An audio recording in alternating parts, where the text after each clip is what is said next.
At 16, I dropped out of school and was working in the fields, picking corn. A rich young master from the city pulled up in his luxury car, cigarette dangling from his lips, arguing with his girlfriend. "Are you really breaking up with me?" The girl sneered. "Of course, if it weren't for wanting to get close to your brother, I wouldn't have wasted my time with some spoiled brat like you. Ask anyone who could ever love someone like you." Furious, the man stomped his foot, then waved me over in a fit of defiance. "Hey, I'll sponsor your schooling, feed and clothe you, give you enough money to last a lifetime. In exchange, you'll love me, deal?"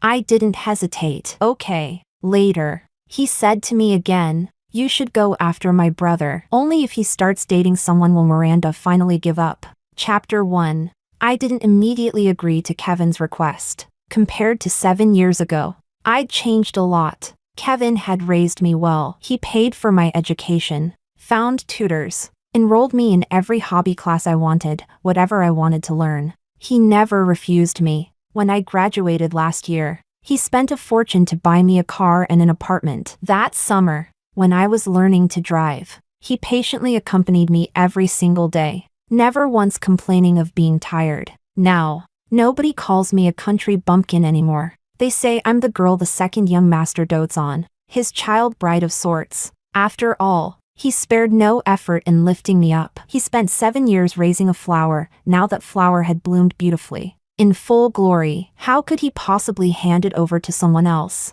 But no one expected Miranda to come back. She had broken up with Kevin and gone abroad, cutting off contact with everyone. Last month, she returned, and the very first thing she did was confess to Simon. But he rejected her. Hardly anyone knew that Miranda had always liked Simon. After her failed confession, she must have had no one to confide in, because she cried as she called Kevin. "Kevin, I'm back." Just those 4 words threw him completely off balance. Later, she kept getting her heart broken over Simon, and every time, it was Kevin who comforted her. He both pitied her and grew angry. Why? He was willing to give her his very heart. Yet she only had eyes for his cold, taciturn brother. But I never thought he would come up with such a ridiculous idea. In my view, a man like Simon would never like any girl at all. Yet Kevin begged me every single day. He sent me flowers, designer handbags, money pouring onto me like water. My colleagues thought he was courting me. "I always suspected you two weren't just friends. He treats you so well, and he's clearly loaded. You should say yes already. If you get together, remember to treat us to a meal." I only smiled and stayed silent. Yes, he really did treat me well. His kindness was something I could never repay in this lifetime. At that moment, Kevin called me. His voice carried a lazy drawl. "Did you get the flowers? Do you like them?" I hummed in response. He sighed. "Forget it, if you really don't want to." I cut him off. "I'll do it." Kevin froze. "What?" "I'll do what you asked of me." There was silence on his end, then sudden laughter. "All right then, if you can't win him over, it doesn't matter. I'll still take care of you for the rest of your life." Then, as if explaining himself, he added, "All these years, they've introduced my brother to at least 80, if not 100, girls. He's never cared for any of them, only with you has he shown even a hint of warmth. Otherwise, I'd never have asked you to do this." I listened, gazing at the moonlit sky, and after a long while, I nodded. "Okay." Then I heard the click of a lighter. He was smoking again. He called my name, voice slightly muffled. "By the way, I've never asked you before. Selena, do you have someone you like?" I was stunned. "Does it matter?" "Yes, if you like someone, I won't let you do this. I can't ruin your future." I glanced at the roses blooming on my desk. I'd heard he used to always send flowers to Miranda, flown in from abroad, each stem costing more than half a month's wages for an average person. I pressed my lips together. No. Chapter 2. In truth, I lied to Kevin. I liked him. From the very first moment I saw him, I liked him. But all these years, his heart only held Miranda. A couple of days later, Kevin personally organized a welcome-back banquet for Miranda. He even sent me an invitation. I heard that it was Miranda who insisted on seeing me after learning about my existence. She said, "The girl from that cornfield 7 years ago? You really brought her back." Kevin? She was so dark, skinny, and small. Not pretty at all. I thought you were just joking back then. I'm honestly curious what she looks like now. I happened to have something going on, so I turned it down immediately. But Kevin sent me several messages. The last one read, "My brother will be there too. You haven't forgotten what you promised me, right?" Staring at the screen, my chest felt clogged, heavy. The suffocation was unbearable, but since he put it that way, I couldn't refuse. Otherwise, wouldn't that make me seem ungrateful and disrespectful?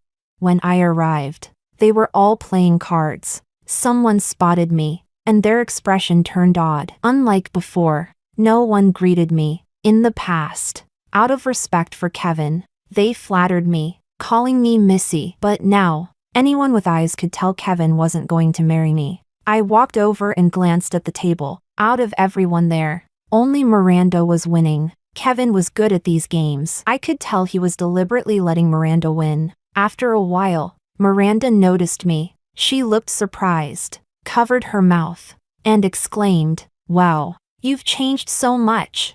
I remember you used to be." Then she clicked her tongue, leaving her words hanging, and waved her hand casually before standing up to give me her seat. "Here, you play. I'm tired." Then she picked up her phone and tapped on it. Being close by, I saw the name on the screen. It was Simon, but nearly all the messages were one-sided. From beginning to end, there was no reply from him. I sat down, and Kevin's expression grew cold. When he drew his cards again, his movements were restless, irritated.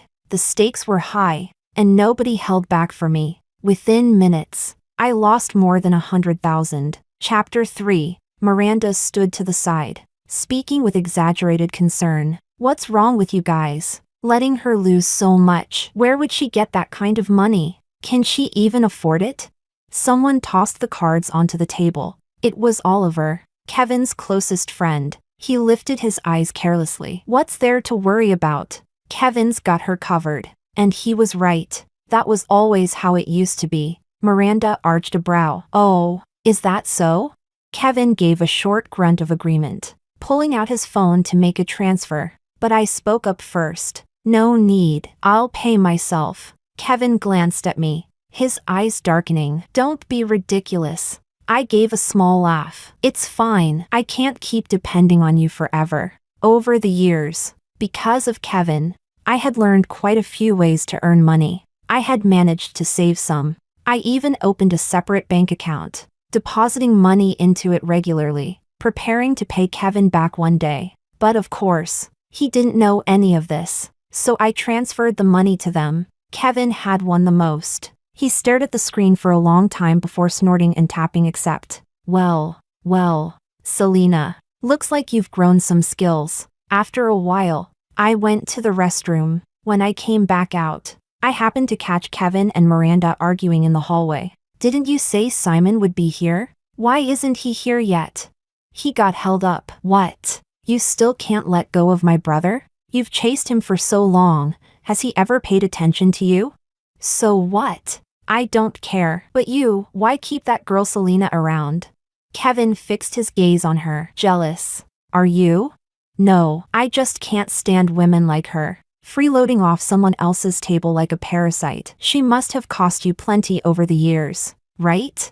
Kevin raised his hand and rubbed his nose. "Come on. I was just mad at you. If you'd give up on my brother and get back with me, I'd cut Selena off immediately and never bother with her again." The hallway was dimly lit. Standing in the corner, I felt my heart turn ice cold. I didn't keep listening. I walked in the opposite direction, calmed myself down, and then headed back. When I pushed open the door, the room was already empty. Outside, I realized it was pouring. Oliver, who had gone off to vomit earlier, hadn't left yet. He came out, spotted me, and paused. "You're still here?" "Oh, Kevin just left to drive Miranda home. The rain's too heavy, and this place is remote, but I'm not headed your way." "Why don't you wait a bit? I'll call Kevin and have him come back for you." I shook my head. "Forget it." Oliver sighed but didn't press further. He took his date by the hand and left. I regretted not driving myself earlier. I pulled out my phone, trying to call a ride, but no one accepted the request. I checked the map. There was a bus stop nearby. Making up my mind, I stepped into the rain, but I had barely taken a few steps when an umbrella appeared above me. Then came a low, cold voice, just like the rumors said. Distant and unfeeling. Selena. Chapter 4. That night, the rain poured down in sheets. It was Simon who drove me home. On the way, he took a call. It was from Kevin. I was sitting close enough to hear Kevin's voice clearly through the speaker. Bro, we all left already, so don't bother coming over, all right? Simon raised an eyebrow, not bothering to mention that he had actually already gone to the club. You said you had something urgent for me, then bailed at the last minute. So tell me, what was it really about? Well, actually, Miranda wanted to see you. You know her temper. I couldn't say no to her. Simon's lips curved into a humorless smile. What? Whatever she wants. You just hand it over? You'd even sell out your own brother? Kevin's tone was as careless as ever. Yeah, I would. You know I've loved her since we were kids. For her, I'd do anything. Give up anything. He paused, then sneered. And besides, it's your fault. You've never dated anyone. His voice suddenly halted, followed by a curse. Damn, I forgot about Selena. Gotta go. Bro. Simon glanced at me. He only said, well, I guess I should be flattered Kevin still remembered me at all. Simon hung up without another word. I silently turned my gaze out the window. My phone was sitting in my bag. If it had been before, I would have immediately taken it out to check if Kevin had called me. But now, maybe I was just too tired. I didn't move, and the phone never rang. That's when I realized I'd set it to silent during the meeting in the afternoon and had forgotten to switch it back. The ride was quiet the rest of the way. Finally, we reached the gate of my complex. I let out a breath of relief. The rain was still falling hard. Simon picked up an umbrella beside him and held it out to me. I thanked him and reached for it, but when my hand closed around it, he didn't let go. Puzzled, I looked at him. Simon? His gaze lingered on me. After what felt like a long time, he finally released the umbrella. Then he spoke calmly. If you're sad, it's okay to cry. He paused, then added, and if you ever need help, you can come to me. I won't tell anyone. My heart skipped a beat. It was then I noticed, ever since Kevin's call, my hands had been trembling. Of course, that line Kevin said, I'd give up anything. Wasn't he talking about me? I clenched my fists, meeting Simon's eyes, and suddenly gave a bitter little laugh. In these 7 years, I had barely seen him a handful of times, and yet, every time we crossed paths, it was always like this, humiliating. In that moment, for no reason at all, I felt a reckless impulse. I deliberately changed the way I addressed him. Simon, if I said, I want to date you, what then? Simon frowned, his gaze cold as he looked at me. That's not an option. Chapter 5. Back home, I tidied up a little, then I finally took my phone out of my bag. In just that short while, Kevin had called me dozens of times. Aside from the missed calls, there were also countless messages. I left in a hurry earlier. Forgot you were still there. I'll send someone to pick you up. Why aren't you answering? You didn't get into an accident, did you? Reply to me, quick. Are you mad? Forget it. I'll come over myself. The last one was sent 3 minutes ago. I thought about it, just about to call him back, to let him know he didn't need to worry. Then the screen showed the words typing. The next second, his new message popped up. Miranda's suddenly feeling unwell. I need to stay with her. Maybe I'll just have the driver come pick you up. I stared at that message for a long while. Then I typed back, no need. I'm already home. Kevin instantly replied with a 17-second voice note. Finally, I thought something had happened to you. Scared me half to death. As long as you're fine, that's good. I'm busy now. We'll talk later. I sighed. Okay. I suddenly remembered, over the years, I'd heard plenty of stories about Kevin and Miranda. How hard he had chased after her. He fought for her, got jealous over her, did all sorts of reckless things. When they were 18, Miranda's family ran into trouble. Kevin had begged his father for half a month, even went on a hunger strike. Only then did his father give in, paying a heavy price to help Miranda's family. Not long after that, the two of them got together. Everyone said Kevin was madly in love with Miranda. When I first appeared by his side, people whispered that he was insane, that he only took me on as some sort of provocation against Miranda, but his family agreed to it readily enough. After all, it was just sponsoring me through school. To them, that amount of money wasn't even enough to cover a few banquets. Chapter 6. From that day on, Kevin never reached out to me, but I knew he was with Miranda the whole time. He took her everywhere, skiing one day, watching the sunset the next. A few of his closest friends often tagged along. Oliver even posted group photos in his social feed. In the pictures, Kevin's eyes were always fixed on Miranda. Someone left a comment underneath. Tisk. The second young master and Miranda really are the better match. Exactly. Someone probably still thinks she can turn into a phoenix. But guess she's delusional now. I'd heard plenty of remarks like that. Back then, Kevin had lost his temper at people several times because of it. And eventually, they stopped daring to say such things. But this time, Kevin clearly didn't care at all, because he replied right there, under the post. Of course, you guys have sharp eyes. Miranda and I are meant for each other. Strangely, when I read those words, I didn't feel that sad. I even thought, fine then, I'll stop loving Kevin. Let them be that meant-to-be couple. The next second, I tapped like on that post. Then I left a comment. Next time, you can just say it directly, that someone is Selena. Riddles are boring, but funny coincidence. I also think they're a good match. Less than 2 minutes later, when I refreshed, the post was gone. Kevin sent me 2 messages right after. It's not a big deal. You've heard that kind of talk before. No need to get upset over it. Be good. I'll take you shopping in a couple of days. TCH. Right. It wasn't like it was the first time I'd been belittled. I was poor. My background was bad. So of course, people had plenty to say. I tossed my phone aside, took a shower. When I came back out, I saw he'd sent me a string of new messages. Not replying? Fine. But don't forget the promise you made me. I looked at them for a while, then sent back just one line. Okay. Chapter 7. It didn't take long before the news of me falling out with Kevin spread everywhere. Because that day, they just happened to be hanging out together. After I replied to Kevin's messages, he stared at the screen for a long while. And in the end, couldn't hold it in, he smashed his phone right then and there. Damn it.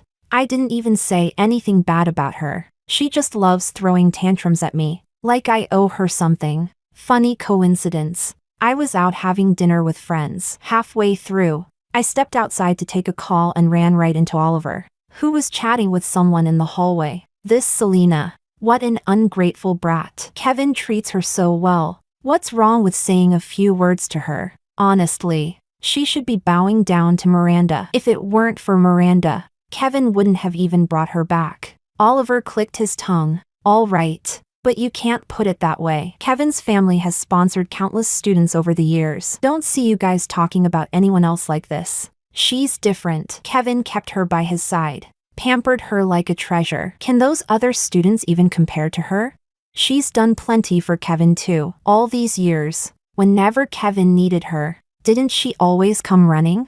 Not to mention that time, 2 years ago, when Kevin almost had that car accident, it was her who blocked it for him. And she ended up bedridden for 3 months. Yeah, that's true. But now that Miranda's back, her existence is nothing but an eyesore. I stood silently in the corner, only heading over after they went back into the private room. Honestly, if they hadn't brought it up, I would have nearly forgotten that heroic moment of mine. That day had been the first time in 5 years that Miranda called Kevin. She told him she had dreamed of Simon. She asked if he could secretly take a picture of Simon and send it to her. Kevin froze when he heard that. He didn't even see the car coming. I pushed him aside, but I didn't dodge myself. Got hit. Luckily, it wasn't too serious. Even so, I still had to have surgery, and I ended up staying in the hospital for 3 months. But in everyone's eyes, that was just something I was supposed to do. When Auntie came to visit me, she even said, "It's touching that you care so much for Kevin. He's always been careless. We never expected him to achieve much. If, in the future, he keeps treating you this well, I won't object to you becoming my daughter-in-law." Because of that incident, the nickname child bride stuck to me. Kevin never came forward to clarify it, so everyone assumed he had accepted it. Even I thought so. But now, if I still believed that, then I'd just be deluding myself. Chapter 8. Of course, I didn't have the time or energy to bother with those rumors outside. I had something more important to do. That was to chase Simon. I knew very well I wouldn't win him over. It was just a gesture, really, something to show Kevin. That way, even if things didn't go his way, I could still say I'd tried. No one could blame me then. I had no experience in this sort of thing, so I had to ask a friend for advice. Zoe, my college classmate, was very experienced in relationships. In her words, when it came to matters like this, I'd come to the right person. I asked her, "How do you win a man's favor?" On the other end, she clicked her tongue in disbelief. "Kevin? With how devoted he is to you, you really need to win him over?" Back in college, Kevin often came to see me. With his good looks and money, he was the type who naturally drew attention wherever he went. Over time, everyone knew how well he treated me, so well it was almost excessive. I just said casually, "I just want to learn." That night, Zoe poured out all her tricks and tips to me. From then on, I started pursuing Simon. Every day after work, I waited for him downstairs at the company building, bringing him flowers and love letters. The words in those letters were so cheesy that even I didn't want to read them twice. But Simon remained cold and indifferent. Still, he never embarrassed me. In fact, over the years, we had crossed paths several times. During my sophomore year, Kevin took me on a trip, and I caught a fever from the rain. But when Kevin heard that Miranda was in trouble, he immediately flew abroad overnight. In the end, it was Simon who stayed behind to take care of me. Once, when a client deliberately made things hard for me and spilled coffee on me, Simon stepped in to resolve it. Each time, it was when I was at my most miserable and embarrassed. I even took photos of myself pursuing Simon and sent them to Kevin. And then, he actually blocked me. I didn't mind. I figured I'd keep it up for another 10 days or so, and then report back to him all at once. That way, it wouldn't count as being ungrateful, right? But that very night, when I went shopping with Zoe, we ran into Kevin and Miranda. They had bought quite a lot of things. Kevin's spoiled young master temper completely disappeared in front of Miranda. Both his hands were full, carrying women's clothes and handbags. When he saw me, his steps froze. Miranda smiled. "Oh, it's you. What brings you here? Looking to buy something? Want me to recommend something for you?"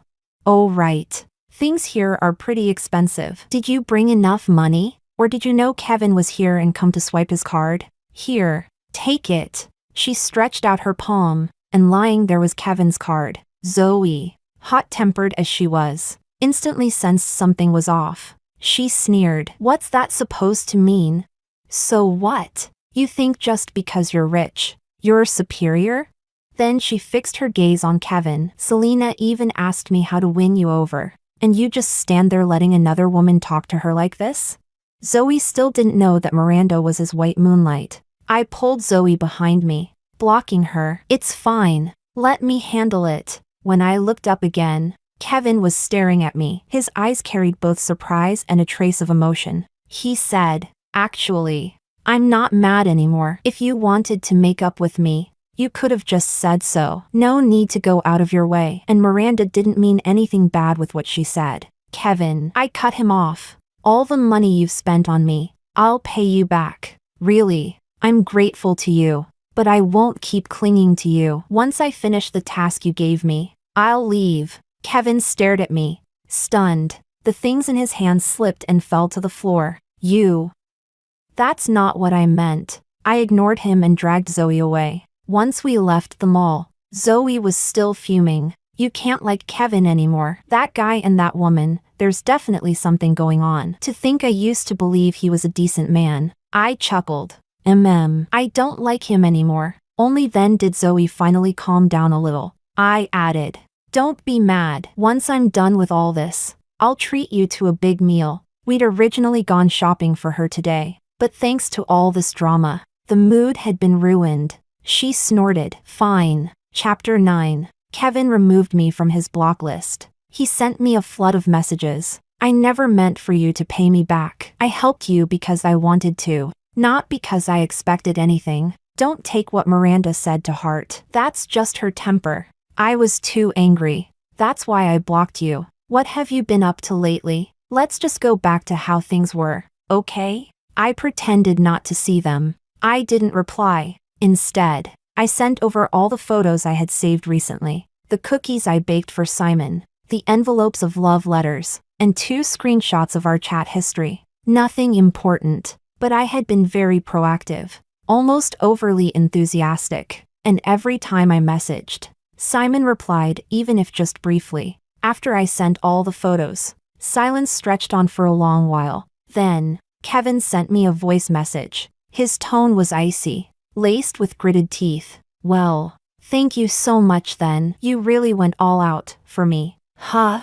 I answered humbly. "That's what I should do." He didn't reply again. That evening, I looked up some places online and messaged Zoe, asking her out for dinner. She suggested inviting a few more friends, making it a proper night out. I agreed. After dinner, we went to karaoke. Halfway through, I stepped out and unexpectedly heard my own name. "I've thought it through. Let's get back together. I know I'll never really end up with him. As for Selena, just get rid of her. She's occupied your life for 7 years. And just thinking about it makes me furious. Didn't she say herself today that she'll leave you?"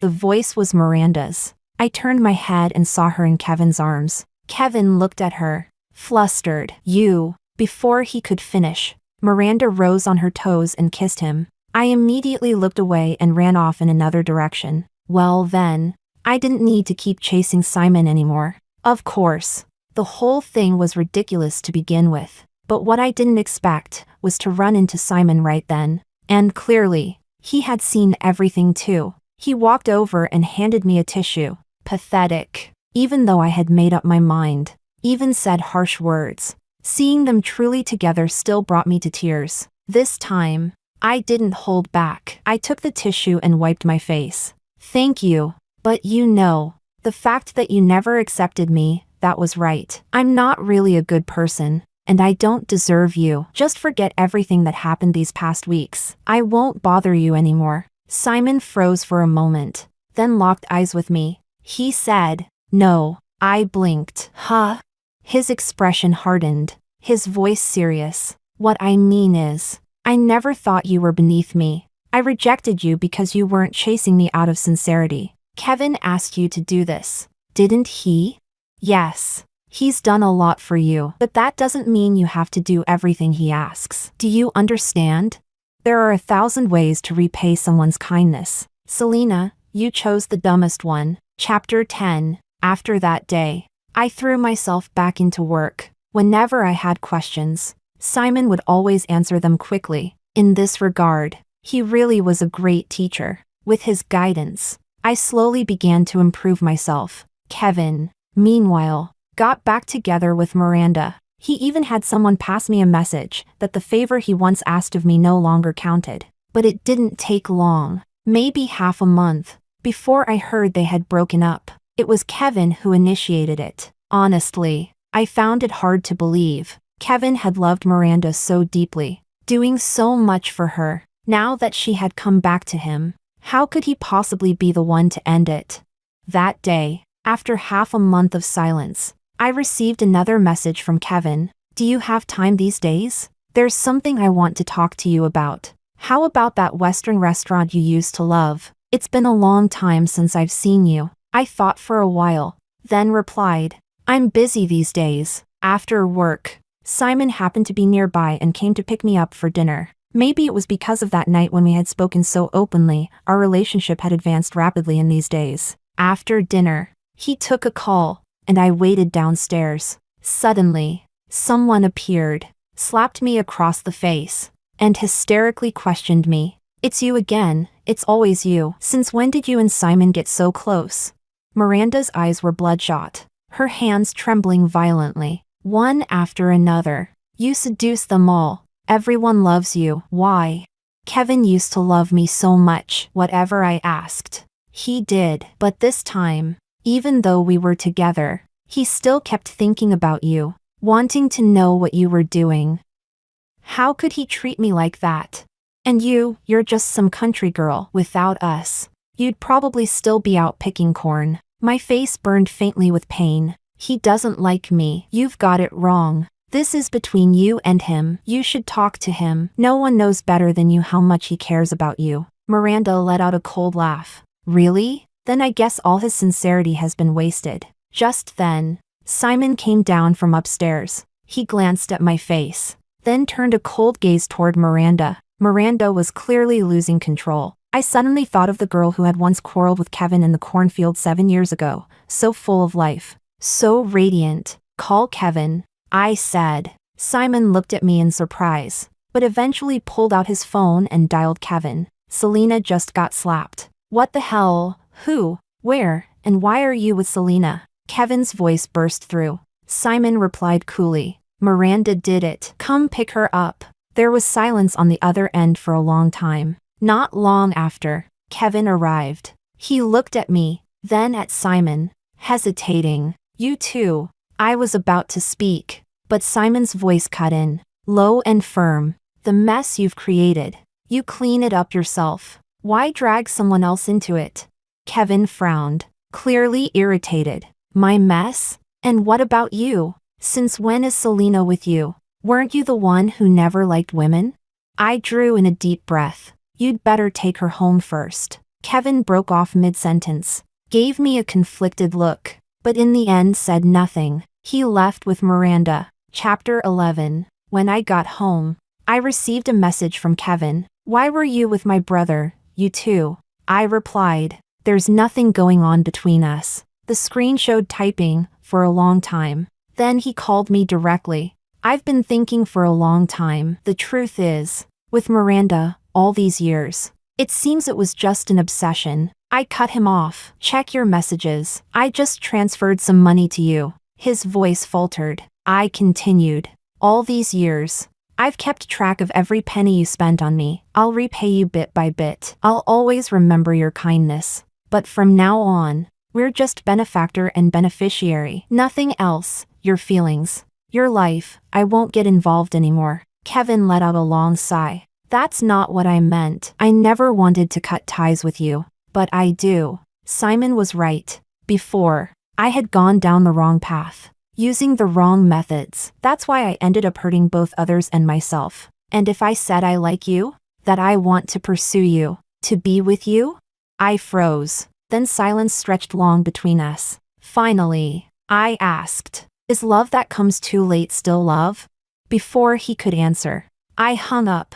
After that, for a long time, Kevin kept sending me gifts off and on, just like when he had begged me to chase after Simon. But this time, I felt nothing. I sold the apartment Kevin had given me, the car too, at a reduced price. With that, and the money I'd saved these past 2 years, I had a lawyer draft a repayment agreement in installments. Then I mailed it to Kevin. He called me. Do you really have to do this? Yes. He gave a cold laugh, his tone heavy. Because of my brother? You want to be with him? He lit a cigarette, sounding both irritable and mocking. Well, that's easy then. If you're going to be my sister-in-law anyway, why bother worrying about money? I sighed. Kevin, do you remember the first thing you ever said to me? He had told me he'd sponsor my studies, give me food and clothes, make sure I'd never run out of money in my life, and then he'd asked me to love him. He thought for a long while, then said cautiously, the first thing was asking your name? I smiled. Honestly, it stung. All these years, I had carved that first sentence into my bones, never daring to forget it. I repeated his original words, then added, I did what you asked of me, but now, I'm returning it all. I don't need your so-called endless money anymore. That means I can stop loving you, right? As for what I do from now on, and who I choose to be with, that has nothing to do with you. Chapter 12. After that, I ran into Kevin a few more times. Each time, he looked at me with a complicated, unreadable gaze. He had become calmer, more steady, though he never dated anyone. His mother sought me out privately. With a sigh, she said, "I've always liked you." Back then, when I said you should join our family, I meant it sincerely. Now that things between you and Kevin have turned out this way, well, fate can be cruel. As for Miranda, her ambitions are too big. She wants this. She wants that. From the start, I never liked her. It's better that it ended. She told me Miranda had been depressed for quite a while and had gone to see Kevin several times, but every meeting ended badly. As for Simon and me, we still contacted each other occasionally. He was always measured in how he treated people, never making anyone uncomfortable. Whenever we spent time together, he always knew where to draw the line. One day, he took me to see an art exhibition I had always wanted to visit. When we came out, it happened to be raining. We stood together under the eaves. He suddenly said, "I remember the first time I met you. You were so timid. You hid behind Kevin, clutching his sleeve like it was your only lifeline." I laughed. That's right. Back then, to me, he really was a savior. His brows furrowed slightly. "Selena, if you're willing." I looked up at him, cutting him off. "By the way, I applied for an overseas assignment. I'm leaving the day after tomorrow." Simon's expression grew dark and hard to read. "The day after tomorrow?" His voice was low, emotionless. I nodded. "There's an important project in Paris, requiring long-term work abroad. It's a rare opportunity, so I applied, and I was accepted." He was silent for a long while before speaking again. Bluntly, "Is it to avoid me?" I gave a soft laugh. "No, I just want to try. To start a new journey. I want to see how far I can go, relying only on myself." Chapter 13. On the day I left, Simon happened to be away on a business trip. Right on time, he sent me a message. "Safe travels. I'll be waiting for your return." I replied, "Okay." Dragging my suitcase downstairs, I reached the gate of my apartment complex, only to see someone I hadn't expected. Kevin. It had been a while since we last met. He walked up, took the suitcase out of my hand, and said, "Come on, I'll take you." "How did you?" He paused mid-step. "You want to ask how I knew you were leaving? Or why I came?" I sighed. "Both." He smiled. The arrogance he once carried was gone. In that moment, he even faintly resembled Simon. "How could I not know what's going on with you?"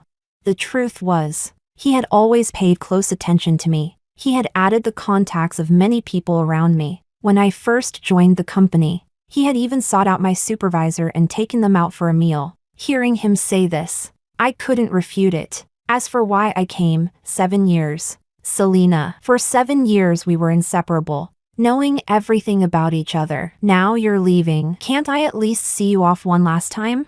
Of course you can, I said. He looked at me and reached out, wanting to touch my hair like he used to, but I stepped back, avoiding him. His hand fell empty, and at last, he just sighed. Let's go. From now on, there would be no looking back.